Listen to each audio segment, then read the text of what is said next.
क्या इनके बिहेवियर में आपको कोई विजिबल डिफरेंस दिखाई दे रहा है? Oh yeah, I don't know how. You don't notice it now. You just kind of adapt to it. It's just got a backup brain, that's all. 1960s की ये बात है। इन पेशेंट्स को जरा अच्छे से ऑब्जर्व करना, क्योंकि एक खास किस्म के सर्जरी की वजह से इनके ब्रेन्स को 2 हिस्सों में काट दिया गया था। एक नोबेल प्राइज विनिंग साइंटिस्ट ने रियल जिंदा इंसानों के साथ एग्जैक्टली ऐसा ही किया। और जो सीक्रेट्स इंसानी दिमाग के उनके हाथ लगे, उन्होंने अगले 60 सालों तक सभी को उलझा कर रख दिया। Nobel prize winner Roger Sperry और उनके एक स्टूडेंट साइकोलॉजिस्ट माइकल गैज़नेगा इन्हीं स्प्लिट ब्रेन पेशेंट्स के साथ एक सीरीज ऑफ एक्सपेरिमेंट्स करने लगे, पता लगाने के लिए कि सर्जरी ने इन पेशेंट्स की थिंकिंग और बिहेवियर को किस तरह से चेंज किया और ये बदलाव इंसानी कॉन्शियसनेस के क्या राज खोल सकता है। पहली नजर में सर्जरी के तुरंत बाद तो ये लोग एकदम नॉर्मली चल फिर पा रहे थे और अपने डेली के कामों को भी बड़ी आसानी से कर पा रहे थे, पर फिर थोड़ा सा ही गौर करने पर कुछ अजीब लक्षण नजर आने लगे। जब भी इनको कुछ ऐसा काम करना होता, जब उन्हें कोई एक डिसीजन लेना होता, तो इनके साथ कुछ ऐसा होने लगता मानो एक हाथ कुछ करना चाह रहा हो तो दूसरा हाथ कंट्रोल से बाहर निकलकर उसे रोकने लगता है और अपनी चलाने लगता है। कभी तो उनका लेफ्ट हाथ उन्हीं के राइट हाथ में रखी चीज को उठाकर फेंक देता था। इवन जब उन्हें कोई तस्वीर दिखाई जाती तो या तो वो कहते कि मैंने कुछ नहीं देखा, या फिर जैसे इस एक्सपेरिमेंट में आप देख सकते हो जहां पर वो बोल रहे हैं कि उन्होंने स्क्रीन पर एक हैमर यानी कि हथौड़ा देखा, लेकिन जब वहीं एक पेपर पर उसे बनाने को कहा गया तो उन्होंने एक सॉ यानी कि आरी ड्रॉ कर लिया। What did you see? Hammer. Look, just close your eyes and draw with your left hand. Just let it go. That's nice. What's that? Saw. सो माजरा क्या है बॉस? क्या ये दिमाग को 2 भागों में काटने के साथ इन पेशेंट्स का कॉन्शियसनेस भी 2 भागों में बट गया क्या? Show me with your left hand what you say. Now he's 20, but in many ways he's still like a 12-year-old. और अगर ऐसा हुआ तो क्या एक इंसान के शरीर में 2 इंसान रह रहे? क्या इनके लिए मैं का मतलब हम है क्या? और इनका ये विचित्र बर्ताव हमें कॉन्शियसनेस के ट्रू नेचर के बारे में क्या बताता है? इस स्प्लिट ब्रेन रिसर्च ने न्यूरोसाइंस और फिलोसोफर्स दोनों को ही एक नया नजरिया दे दिया हमारे दिमाग को देखने का। आज दुनिया में ऐसे कई जीव हैं जिन्हें हम इंटेलिजेंट बुलाते हैं, जैसे डॉल्फिन्स, चिंपैंजीज, डॉग्स, कौवे, जैसे इस वाले को ही देख लो। कैसे इसने इंसानों की तरह रिसोर्सफुल बनकर एक के बाद एक 8 बड़े बड़े पजल्स को सॉल्व कर लिया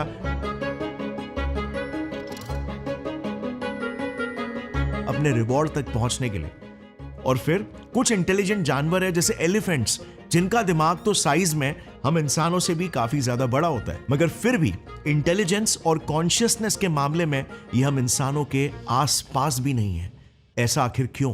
क्योंकि हमारे दिमाग को ना प्रकृति ने एक बहुत ही स्पेशल और यूनिक तरह से कंस्ट्रक्ट किया हुआ है। और इसीलिए तो इंटरेस्टिंग चीज ये है कि दिमाग का लिटरली 2 भाग होने के बावजूद भी उन पेशेंट्स का IQ बिल्कुल भी कम नहीं हुआ, जो कि दूसरे जानवरों के केस में होना इम्पॉसिबल है। और इसीलिए पॉपकॉर्न्स ले आओ, क्योंकि आज हम ये जो स्पेशल चीज हम सभी के कंधों के ऊपर है को एकदम डिटेल में समझेंगे, एकदम आसान भाषा में डिकोड करेंगे। एंड आई गारंटी यू आपको आज बहुत सी ऐसी चीजें मालूम पड़ने वाली है जो आपने पहले कभी नहीं सुना होगा। तो 1962 में जो नाम के एक पेशेंट पर सबसे पहली कॉर्पस कैलोसोटोमी की गई थी, यानी कि उनके ब्रेन के कॉर्पस कैलोसम को बीच से पूरी तरीके से काट दिया गया था। अब ये कॉर्पस कैलोसम क्या है? हमारे ब्रेन के जो 2 हेमिस्फीयर्स होते हैं ना, यानी कि 2 भाग, लेफ्ट और राइट हेमिस्फीयर, इनके बीच कनेक्शंस बनाने वाले कुछ स्पेशल न्यूरॉन्स होते हैं जिन्हें कमिशर्स कहा जाता है। कमिशर्स को ब्रेन के हाईवेज की तरह समझो, जिनके थ्रू इंफॉर्मेशन ट्रांसफर होती है ब्रेन के लेफ्ट और राइट हेमिस्फीयर के बीच में। अब इन्हीं कमिशर्स में से जो सबसे बड़ा हाईवे होता है वो है कॉर्पस कैलोसम, जो ब्रेन के एग्जैक्टली डेड सेंटर में होता है। एक बड़ा सा 200 मिलियन न्यूरॉन्स का एक गुच्छा जो अकेले सभी न्यूरल हाईवेज का 80% हिस्सा है। हमारे दिमाग में कुल मिलाकर 9 कमिशर्स है, जिन्हें आप स्क्रीन पर देख सकते हो।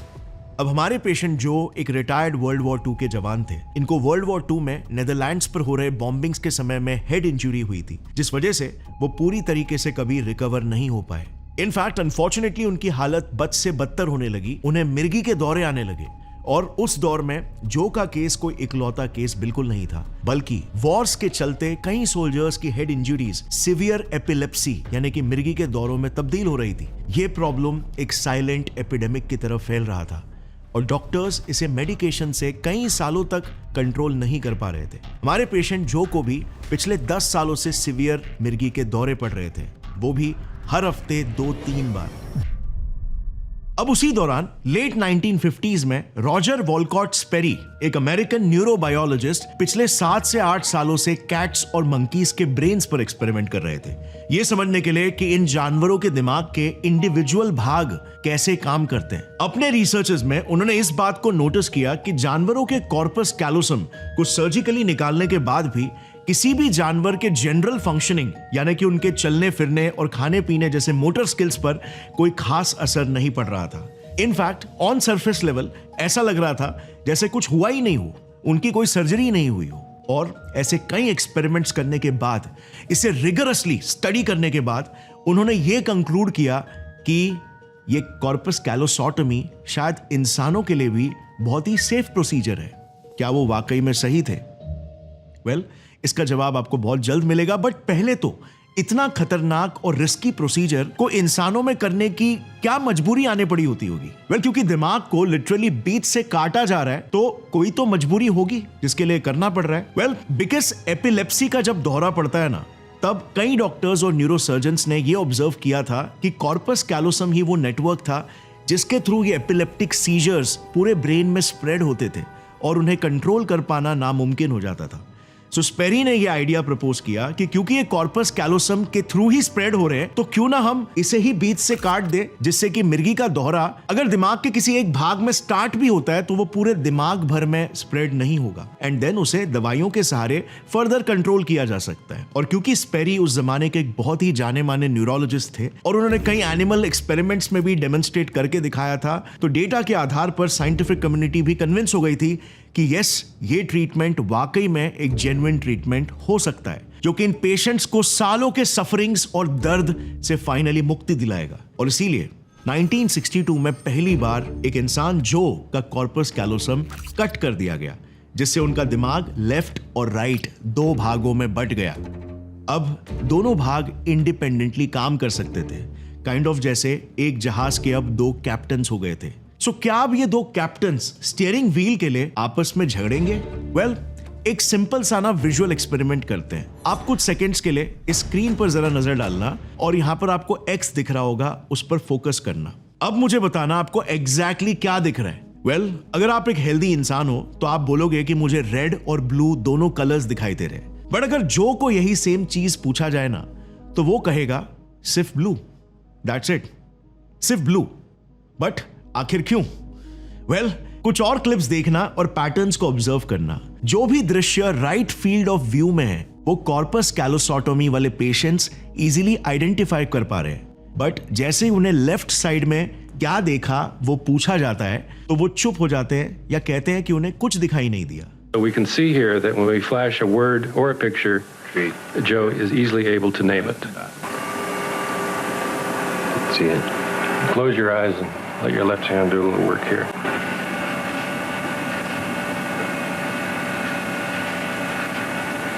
Okay, what do you got there? Pan? Now, this was interesting. क्या इसका मतलब उन्हें लेफ्ट आईज से दिखना बंद हो जाता है? क्या ये सर्जरी का कोई छुपा हुआ साइड इफेक्ट था? वेल, चलो थोड़ा और डीप घुसते हैं। सो अब तक साइंटिस्टों को ना ये बात तो पता थी कि हमारा दिमाग कॉन्ट्रालैटरली काम करता है। ध्यान देना, कॉन्ट्रालैटरल मतलब ब्रेन का लेफ्ट हेमिस्फीयर हमारे राइट साइड की बॉडी को कंट्रोल करता है और राइट हेमिस्फीयर हमारे लेफ्ट साइड की बॉडी को कंट्रोल करता है। यानी कि अगर लेट्स से आप अपने राइट हैंड से फोन उठा रहे हो तो उसका सिग्नल आपके ब्रेन का लेफ्ट हेमिस्फीयर देता है। बट यहां पर जो डिस्कवरी शॉकिंग थी वो ये थी कि हमारे आईज का केस तो टोटली डिफरेंट है बॉस। बताता हूं कैसे। अपनी लेफ्ट आंख को जरा बंद करना। किया? अब कुछ सेकंड्स के लिए अपनी राइट आंख से रैंडमली किसी भी एक जगह पर फोकस करना। ठीक है, किया?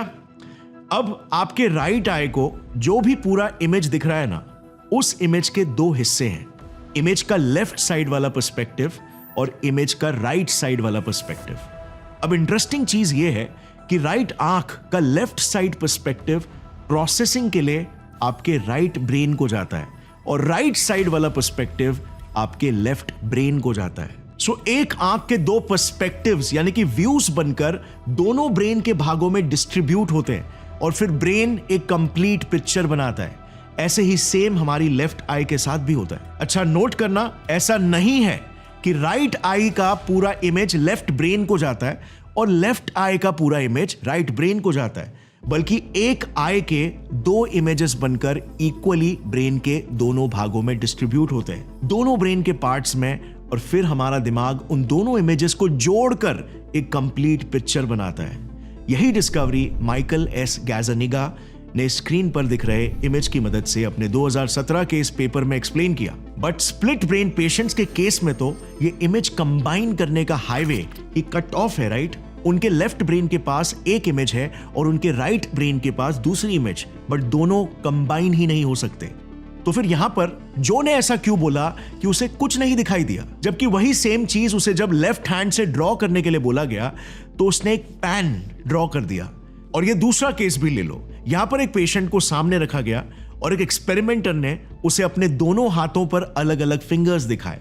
इसे देखकर पेशेंट ने भी अपने लेफ्ट और राइट हैंड्स पर एग्जैक्टली वही फिंगर्स दिखाए, यानी कि क्लियरली उनके दोनों ब्रेन्स तक इंफॉर्मेशन तो पहुंच रही है और दोनों हाथ उसके रिस्पॉन्स में रिएक्ट भी कर पा रहे हैं। तो इन एक्सपेरिमेंट से हमें एग्जैक्टली क्या पता चलता है? वेल, मतलब साफ है, जब भी किसी तरह बोलकर स्पीच से यानी कि वर्बली जवाब देना होता है तो राइट ब्रेन जिसे लेफ्ट साइड का व्यू दिखता है खामोश हो जाता है। इसका मतलब राइट ब्रेन खुद चीजों को ऑब्जर्व जरूर कर रहा है मगर उस चीज की गवाही नहीं दे सकता, उसे देखी गई चीज को वर्ड्स में बयां करने नहीं आता, यानी कि राइट ब्रेन गूंगा है।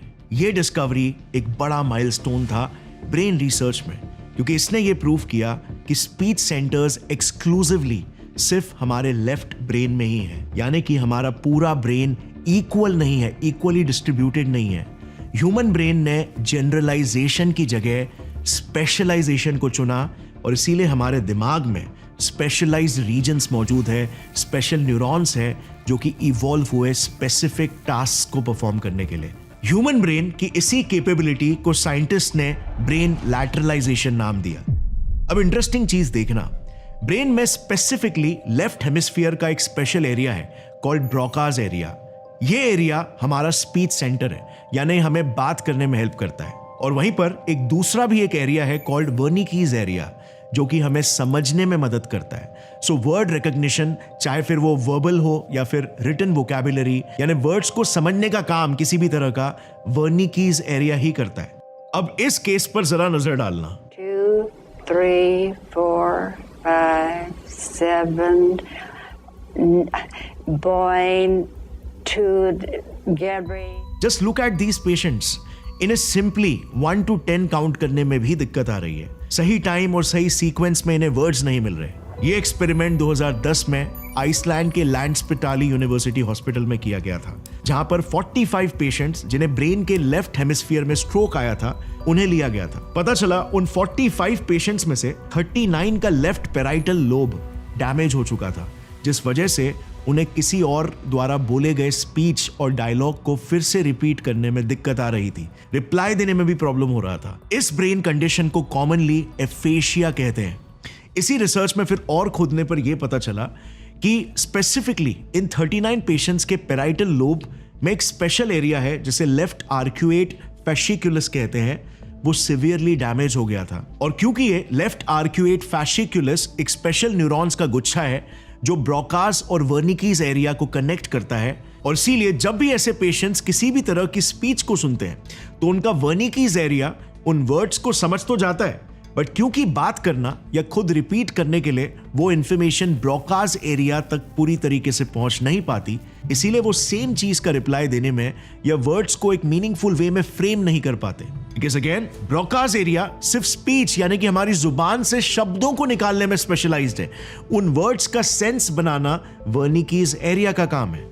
This again proves कि हमारे ब्रेन में छोटे छोटे हिस्से हैं, कंपार्टमेंट्स हैं जो अलग अलग चीजों में स्पेशलाइज्ड हैं। ऐसे ही लेफ्ट और राइट ब्रेन हेमिस्फीयर्स के अपने खुद के कुछ स्पेशलाइज्ड फंक्शंस हैं जो आप स्क्रीन पर देख सकते हो। लेफ्ट ब्रेन वर्बल है, ज्यादा रैशनल है, logical thinking, analytical thinking, mathematics, ये सारे फंक्शंस आपके लेफ्ट ब्रेन में प्रोसेस होते हैं। On the other side of the skull right brain ज्यादा इमोशनल है, आर्टिस्टिक है, इमेजिनेशन ड्रिवन है और फीलिंग्स और इमोशंस को भर देता है। इवन विजुअल और स्पेशियल स्किल्स राइट साइड में ही है। फेसेस को रिकॉग्नाइज करने की एबिलिटी भी राइट ब्रेन ही क्रिएट करता है, वरना लेफ्ट ब्रेन तो चेहरा भी याद नहीं रख पाता और ना ही शेप्स और ज्योमेट्री को पहचान पाता है। एग्जाम्पल के तौर पर इस वीडियो को देखना। स्प्लिट ब्रेन सर्जरी के बाद अगर पेशेंट्स को दोनों हाथों से एक एक करके एक क्यूब ड्रॉ करने के लिए बोला जाए, सर्जरी के बाद उनके राइट हैंड यानी कि उनके लेफ्ट ब्रेन को पता ही नहीं होता कि क्यूब दिखता कैसे और कैसे उसका एक 3D परसेप्शन बनना चाहिए। इवन इस वीडियो में भी आप देख सकते हो कि लेफ्ट हैंड से वो पेशेंट्स आसानी से क्यूब के ब्लॉक्स को असेंबल कर लेते हैं। अगर वही सेम काम राइट हैंड को दिया जाता है जो अगेन लेफ्ट ब्रेन कंट्रोल कर रहा है, तो वो पजल को सॉल्व ही नहीं कर पाते। जबकि ऑपरेशन से पहले ये पेशेंट अपने दोनों हाथों से क्यूब को बना पाता था और क्योंकि ये राइट हैंडेड था तो उसने परफेक्ट ड्राइंग तो अपने राइट हैंड से ही बनाई थी। अब ऐसा इसीलिए हो पाया क्योंकि ऑपरेशन से पहले उसका राइट ब्रेन कॉर्पस कैलोसम के थ्रू अपनी विजुअल एबिलिटीज को लेफ्ट ब्रेन के साथ शेयर कर पा रहा था। अब ऐसे ही हमारी लॉजिकल और एनालिटिकल थिंकिंग जो है वो ऑलमोस्ट लेफ्ट ब्रेन ही कैरी करता है और इसीलिए सर्जरी के बाद भी जब ब्रेन दो हिस्सों में बंट जाता है फिर भी पेशेंट्स का IQ ड्रॉप नहीं होता। ये पेशेंट्स बिल्कुल नॉर्मली ही IQ के प्रॉब्लम्स को सॉल्व करके दिखा सकते हैं और क्योंकि ये नॉर्मली बात भी कर पाते हैं इसीलिए कोई भी इन पर शक नहीं करता कि इन्हें कोई मेंटल एबनॉर्मलिटी है।